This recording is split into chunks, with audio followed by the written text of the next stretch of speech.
जयपुर की खबर, जहां नगर निगम हेरिटेज महापौर का कार्यकाल एक बार फिर से बढ़ा दिया गया, एक्सटेंड कर दिया गया है। कार्यवाहक महापौर कुसुम यादव का कार्यकाल एक बार फिर से बढ़ा दिया गया है। 2 महीने का कार्यकाल एक बार फिर से बढ़ाया गया है। मंत्री से अनुमोदन के बाद कार्यकाल को बढ़ाया गया है। अब 24 मार्च 2025 तक मेयर बनी रहेंगी कुसुम यादव। तो बड़ी खबर इस वक्त आपको बता रहे हैं। सबसे पहले न्यूज 18 राजस्थान पर नगर निगम हेरिटेज महापौर का कार्यकाल एक बार फिर से बढ़ाया गया है। कार्यवाहक महापौर कुसुम यादव का कार्यकाल बढ़ाया गया, एक्सटेंशन दिया गया उनके कार्यकाल को। 2 महीने की अवधि के लिए इस बार यह कार्यकाल बढ़ाया गया है। मंत्री से अनुमोदन के बाद कार्यकाल को बढ़ाया गया है। अब 24 मार्च 2025 यानी अगले 2 महीने तक और मेयर बनी रहेंगी कुसुम यादव। अरबाज हमारे सहयोगी और जुड़ चुके हैं इस खबर पर, जानकारी उनसे लेते हैं। तो कुसुम यादव अभी 2 महीने और बनी रहेंगी मेयर, क्या कुछ अनुमोदन करते हुए आदेश में कहा गया है? जी बिल्कुल, देखिए जो जयपुर का नगर निगम हेरिटेज है उसमें जो कार्यवाहक महापौर बनाई गई थी कुसुम यादव, उनका जो कार्यकाल है वो बढ़ा दिया गया है। 2 महीने का इसे और एक्सटेंशन दिया गया है।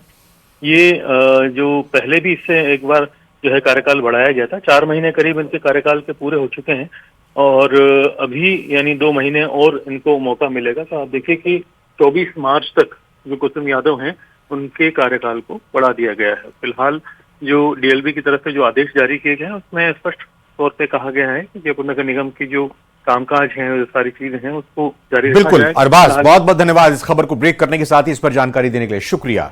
अगली बड़ी खबर का जयपुर से बड़ी खबर यह है कि उत्तर पश्चिम रेलवे से जुड़ी खबर, जहां महाकुंभ के दौरान प्रदेश से जुड़ी 3 ट्रेनें प्रभावित होंगी।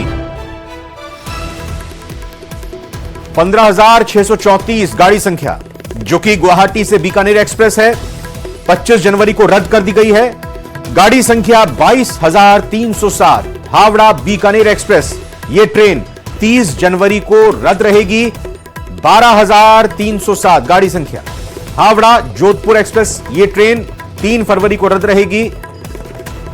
उत्तर पश्चिम रेलवे सीपीआरओ के अधिकारी शशि किरण ने यह जानकारी दी है। तो महाकुंभ के दौरान प्रदेश से जुड़ी 3 ट्रेनें प्रभावित होंगी।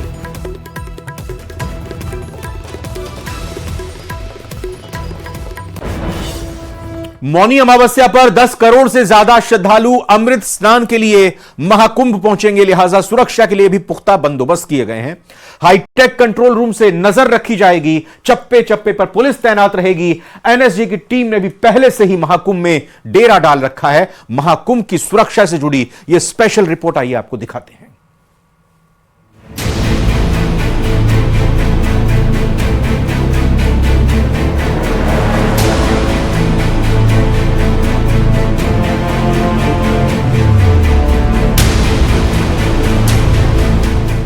मौनी अमावस्या पर जुटेंगे 10 करोड़ से ज्यादा लोग। महाकुंभ में सबसे बड़ा अमृत स्नान, बड़ी तैयारी, 3 लेयर सिक्योरिटी, सीसीटीवी कैमरों से निगरानी।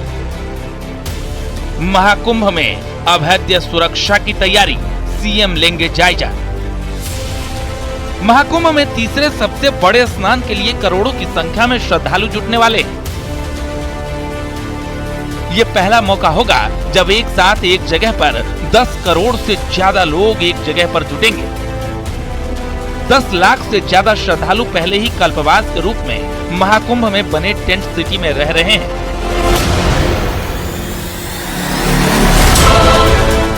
करोड़ों भक्तों की सुरक्षा सुनिश्चित करने के लिए सुरक्षा एजेंसियां पूरी तरह से तैयार हैं।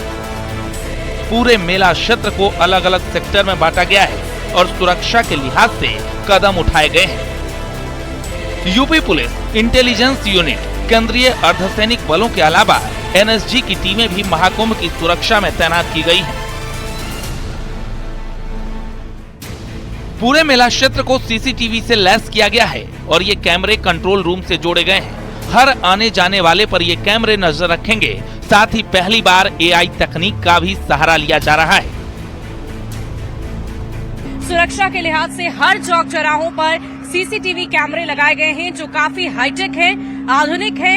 और देखिए इस पोल पर आपको एक नहीं बल्कि 3-3 सीसीटीवी कैमरेज नजर आ रहे होंगे जो पूरे मेला क्षेत्र पर लगातार नजर बनाए हुए हैं। और आपको बता दें कि हर 300 मीटर पर हर एक पोल पर 3-3 सीसीटीवी कैमरे लगाए गए हैं जो एआई तकनीक से लैस हैं और कंट्रोल रूम्स भी बनाए गए हैं जहां से पूरे मेला क्षेत्र की निगरानी लगातार की जा रही है। और इतना ही नहीं, सुरक्षा के लिहाज से पुलिस कर्मियों की भी तैनाती जगह जगह पर की गई है। हर एक जगह आपको पुलिसकर्मी मुस्तैद नजर आएंगे। देखिए अपनी ड्यूटी करते आपको नजर आ रहे होंगे।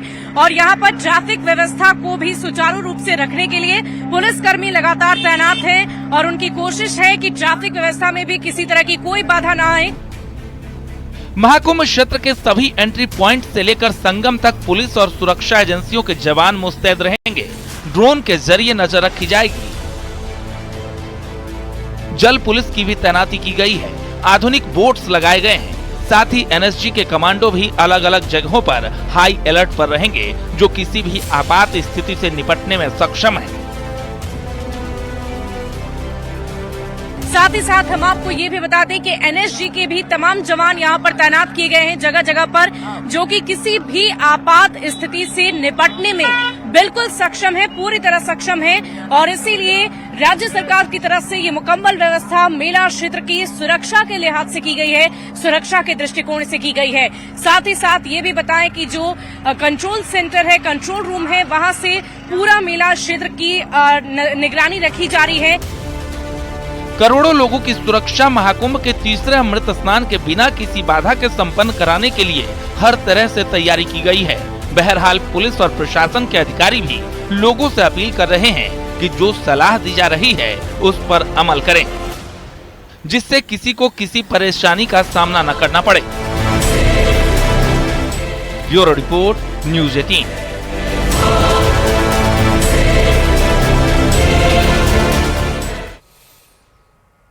प्रयागराज से बड़ी खबर आपको बताते हैं। अभिनेत्री ममता कुलकर्णी साध्वी बन गई हैं। किन्नर अखाड़े की महामंडलेश्वर बनी हैं फिल्म अभिनेत्री, या यूं कहें कि पूर्व फिल्म अभिनेत्री ममता कुलकर्णी। जी हां, किन्नर अखाड़े में उनका पट्टाभिषेक हुआ है। ममता कुलकर्णी ने संगम पर पिंडदान किया। फिल्म अभिनेत्री ममता कुलकर्णी ने संन्यास दीक्षा लेने के बाद आज संगम तट पर अपना पिंडदान कर दिया, जिसके बाद किन्नर अखाड़े की आचार्य महामंडलेश्वर डॉक्टर लक्ष्मी नारायण तिवारी ने उनका पट्टाभिषेक कराया है। ये एक्सक्लूसिव तस्वीरें आप देख सकते हैं पिंडदान कराने की और पट्टाभिषेक की जो परंपरा, जो रवायत, उस लिहाज से ये ममता कुलकर्णी की तरफ से किया गया पट्टाभिषेक। और इसी के साथ वो अब किन्नर अखाड़े की महामंडलेश्वर बन गई हैं। अखाड़े की तरफ से उनको नया नाम दिया गया है। ममता कुलकर्णी अब महामंडलेश्वर ममता नंदगिरी के नाम से जानी जाएंगी। तो ममता कुलकर्णी अब ममता नंदगिरी के नाम से जानी जाएंगी। अभिनेत्री ममता कुलकर्णी साध्वी किन्नर अखाड़े की महामंडलेश्वर बन गई हैं। गंगा में बाकायदा स्नान किया। किन्नर अखाड़े में उनका पट्टाभिषेक हुआ। संगम पर उन्होंने पिंडदान किया और संन्यास दीक्षा लेने के बाद अब आज संगम तट पर पिंडदान किया, स्नान किया। परंपरा के तहत उन्होंने सभी विधि विधान संपन्न किए। इसके बाद अखाड़े की आचार्य महामंडलेश्वर डॉक्टर लक्ष्मी नारायण तिवारी की तरफ से उनका पट्टाभिषेक कराया गया और इसी के साथ वो अब किन्नर अखाड़े की महामंडलेश्वर बन चुकी हैं, बन गई हैं। अखाड़े की तरफ से उनको अब नया नाम भी दे दिया गया, यानी ममता कुलकर्णी को अखाड़े की तरफ से अब नया नाम दे दिया गया है। अब ममता कुलकर्णी महामंडलेश्वर ममता नंदगिरी के नाम से जानी जाएंगी। तो ममता कुलकर्णी अब महामंडलेश्वर ममता नंदगिरी हो गई। संन्यास ले लिया है। संन्यास लेने के साथ साथ उन्होंने किन्नर अखाड़े की महामंडलेश्वर की जिम्मेदारी उन्हें मिली है। किन्नर अखाड़े की तरफ से उनका पट्टाभिषेक हुआ और इस दौरान संगम में उन्होंने आस्था की डुबकी लगाई, पिंडदान किया और पूरे विधि विधान के साथ ये कार्य संपन्न किया। और अब अखाड़े की तरफ से उनको एक नया नाम भी मिला है, यानी ममता कुलकर्णी फिल्म अभिनेत्री ममता कुलकर्णी अब महामंडलेश्वर किन्नर अखाड़े की महामंडलेश्वर ममता नंदगिरी के नाम से जानी जाएंगी, पहचानी जाएंगी। तो हमने जिस तरह से आपको पहले बताया था कि ममता कुलकर्णी हाल ही में ही भारत लौटी हैं, स्वदेश लौटी हैं, क्योंकि कुछ ऐसे मामले चल रहे थे जो कि ये कहा जाए कि वो बाहर किसी लिहाज से विदेश में थी और हाल फिलहाल में ही उनका भारत में आगमन हुआ है। और महाकुंभ आस्था का ये सबसे बड़ा मेला कई रंग लेकर सामने आ रहा है। मेरे जिसको हम लोग बोलते हैं कि पट्टा गुरु, मैंने लक्ष्मी नारायण त्रिपाठी को चुना बिकॉज आज शुक्रवार है और सर्वप्रथम आज महाकाली का दिन है और मुझे कल महामंडलेश्वर बनाने की तैयारी चल रही थी, मुझे पूछा गया तो, लेकिन आज मुझे महाशक्ति ने आदेश दिया कि मुझे ये चुनना है लक्ष्मी नारायण त्रिपाठी जी को, बिकॉज वो साक्षात अर्धनारेश्वर के स्वरूप है। और इससे बड़ी मेरे लिए क्या उपाधि हो सकती है कि एक अर्धनारेश्वर के हाथ मेरा पट्टा अभिषेक हो रहा है। नहीं, सेवाभाव नहीं, मैंने तो 2000 से मेरी तपस्या शुरू की, आज मुझे 23 साल हो गए ध्यान तप। और ये जो महामंडलेश्वर की उपाधि होती है ये मेरी परीक्षा ली गई। सब महामंडलेश्वर लोगों ने मेरी प्रश्न मुझे पूछे, मेरी अभ्यास के जिसको हम लोग बोलते हैं परीक्षा ली, मेरी अभ्यास की 23 साल मैंने क्या तप किया, मैंने ध्यान क्या किया, तो हर प्रकार के प्रश्न से मैं पास हो गई, उत्कीर्ण हो गई, तब जाके मुझे महामंडलेश्वर की उपाधि प्राप्त हो गई। किन्नर अखाड़ा ममता कुलकर्णी को महामंडलेश्वर बनाने जा रहा है। उनका नाम श्री यमाई ममता नंदगिरी रखा गया है। जैसे मैं बात कर रही हूँ उनका पिंडदान का कार्यक्रम हो रहा है और उनके सारे क्रियाक्रम जो महामंडलेश्वर होने के पहले होते हैं वो सारा चीज़ किया जा रहा है। और वो मुझसे 1.5 साल से मुझसे टच में रही, किन्नर अखाड़े के टच में रही, और वो पहले भी मुझसे मिलने से पहले जूना अखाड़े के महामंडलेश्वर के साथ वो दीक्षित थी और उनके गुरु ब्रह्मलीन होने के बाद उनको कहीं दिशा नहीं मिल रही थी। तो हमने वो कल ये इच्छा जाहिर करी उन्होंने 2-3 महीने पहले कि मैं सनातन से पूर्ण रूप से जुड़ना चाहती हूँ। तो कल वो भी अखाड़े में आई, वापस आई और कही माता मुझे कुछ पद चाहिए। जब पद चाहिए का बोली मुझे महामंडलेश्वर बनना है और मुझे आपका जो वृंदावन का आश्रम है उसके आगे प्रचार प्रसार के लिए मैं आगे काम करना चाहूँगी, मुझे पद दीजिए, महामंडलेश्वर बनाइए। तो हमने सारी शर्तें रखी कि संन्यास लेना पड़ेगा, आपको पूर्ण रूप से आपका दूसरी दुनिया छोड़ के हमारी दुनिया में रहना पड़ेगा। अगर कोई धार्मिक आपको कैरेक्टर मिलता है तो आप कर सकती हो, क्योंकि किसी की कलाकारी में हम रोक नहीं लगाएंगे। सबको जो भी सनातन के ध्वज में आएगा हम उसको आगे लेके चलने का प्रयास करेंगे। तो वो पूर्ण रूप से सनातन में शरणागत होके आई हैं। महाकुंभ के भव्य आयोजन ने न केवल देश भर के श्रद्धालुओं को आकर्षित किया है, बल्कि विदेशी श्रद्धालु भी इसकी दिव्यता, इसकी भव्यता से अभिभूत हो गए हैं। लगातार विदेशी श्रद्धालु महाकुंभ में आ रहे हैं। महाकुंभ में एक ऐसा शिविर भी है जहां सिर्फ और सिर्फ विदेशों से आए श्रद्धालु रह रहे हैं और आध्यात्मिक ज्ञान की प्राप्ति के लिए यहां पर आ रहे हैं।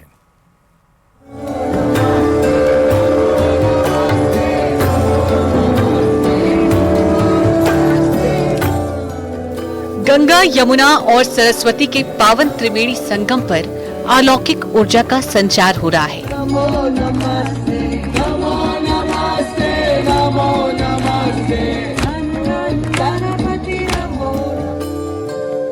महाकुंभ 2025 में देश ही नहीं बल्कि विदेशों से भी लोग इस अद्भुत आध्यात्मिक अनुभव के साक्षी बनने के लिए पहुंच रहे हैं। अध्यात्म के सबसे बड़े महापर्व महाकुंभ में सभी अखाड़ों के साथ साथ साधु संतों के आश्रम और शिविर चल रहे हैं और उसमें से एक है जगत गुरु साईं मां का शक्ति धाम शिविर।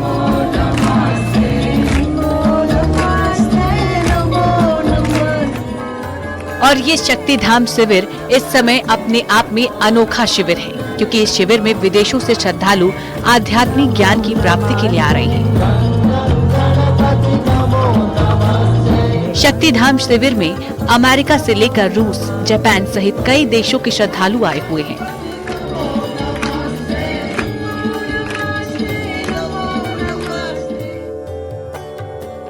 शक्तिधाम शिविर में विदेशी शिष्यों को सनातन धर्म का असल मतलब जगत गुरु साईं मां सिखा रही है। जगत गुरु साईं मां का कहना है कि पूरे विश्व से सनातन धर्म को जानने के लिए विदेशों से लोग महाकुंभ में आ रहे हैं।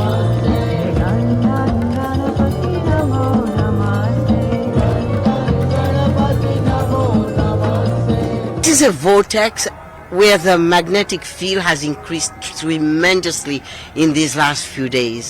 I mean, when you realize where in the world will you have a community who comes together from different part of the world and different part of India itself to come with one thing in their mind and in their heart, Sanatana Dharma. And everybody is saying a mantra. Puja is going on everywhere. It's amazing. Only in Bharat will see this. पावन संगम नगरी प्रयागराज में आस्था का सबसे बड़ा मेला महाकुंभ अपने दिव्य स्वरूप में पहुंच चुका है। समय के बीतने के साथ महाकुंभ आस्था और आध्यात्म का एक विशाल सागर बनता जा रहा है, जहां हर कोई अपनी आत्मा को शांति और पवित्रता से भरने के लिए खिंचा चला आ रहा है। Quality of energy to do this kind of work, which I perform energy work, this is beyond what I've done. Beyond. You can connect with any constellation, any galaxy, any universe, any planet directly from wherever you are in the field of the Kumbh. Jagat Guru Lakshmi देवी साईं मां का मानना है कि केवल भारत ही पावन धरा पर ही आकर आप अपने आप को अलौकिक ऊर्जा के संचार से जोड़ सकते हो, क्योंकि महाकुंभ की महिमा निराली है, महाकुंभ की आभा निराली है। महाकुंभ समूचे विश्व को संदेश दे रहा है। महाकुंभ नगरी में अपने आप को जानने के लिए, आत्मा को परमात्मा से मिलने के लिए प्रयागराज से बड़ा पावन स्थान नहीं है।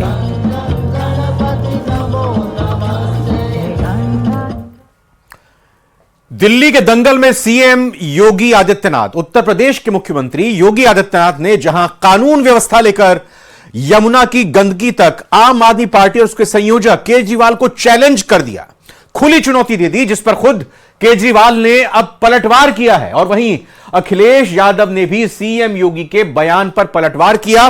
दिल्ली के चुनाव में सीएम योगी की एंट्री ने सियासी पारा हाई कर दिया है। आइए इस रिपोर्ट में आपको दिखाते हैं।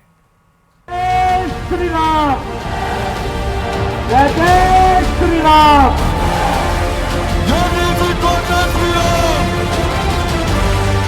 दिल्ली के चुनावी दंगल में सीएम योगी की एंट्री ने सियासी माहौल को गर्मा दिया है। केजरीवाल ने भी सीएम योगी के बयानों पर पलटवार किया है।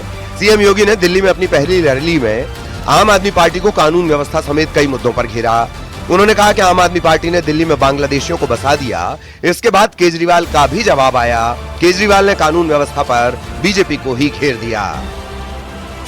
आप सब जानते हैं, दिल्ली के अंदर जामिया मिलिया के आसपास सैकड़ों एकड़ लैंड उत्तर प्रदेश सरकार के सिंचाई विभाग की है। वहां पर भी आम आदमी पार्टी के जुड़े हुए पदाधिकारियों और विधायकों ने तमाम जमीनों पर बांग्लादेशियों को जबरन बसाने का काम कर दिया था। कि कैसे कानून व्यवस्था को ठीक करना है। अमित शाह जी को समझाएं कि थोड़ा दिल्ली पे ध्यान दें। अमित शाह जी पूरे देश में सरकारें तोड़ने में, जोड़ने में, पार्टियां तोड़ने में, एमएलए खरीदने में लगे हुए हैं। योगी जी से मेरा निवेदन है कि अमित शाह जी को बिठा के गाइड करें कि दिल्ली की कानून व्यवस्था को कैसे ठीक करें। सीएम योगी ने यमुना की सफाई का मुद्दा भी उठाया। उन्होंने केजरीवाल को लगे हाथ चैलेंज दे दिया। उन्होंने कहा कि मैंने अपनी पूरी कैबिनेट के साथ संगम में डुबकी लगाई, क्या केजरीवाल यमुना में डुबकी लगाकर दिखाएंगे? दिल्ली में आम आदमी पार्टी के अध्यक्ष से अरविंद केजरीवाल जी से मैं पूछना चाहता हूं, क्या यमुना जी में वह भी अपने मंत्रियों के साथ जाकर के स्नान कर सकते हैं क्या?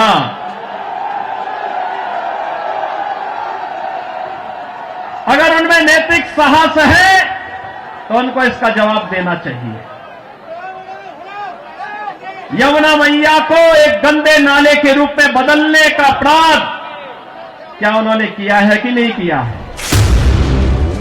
सीएम योगी की इस चुनौती पर समाजवादी पार्टी के मुखिया अखिलेश यादव ने तंज कसा है। अखिलेश ने पोस्ट कर लिखा है, जो लोग बाहर जाकर दूसरों को चुनौती दे रहे हैं वो खुद क्यों नहीं अपने राज्य की यमुना में डुबकी लगा रहे हैं।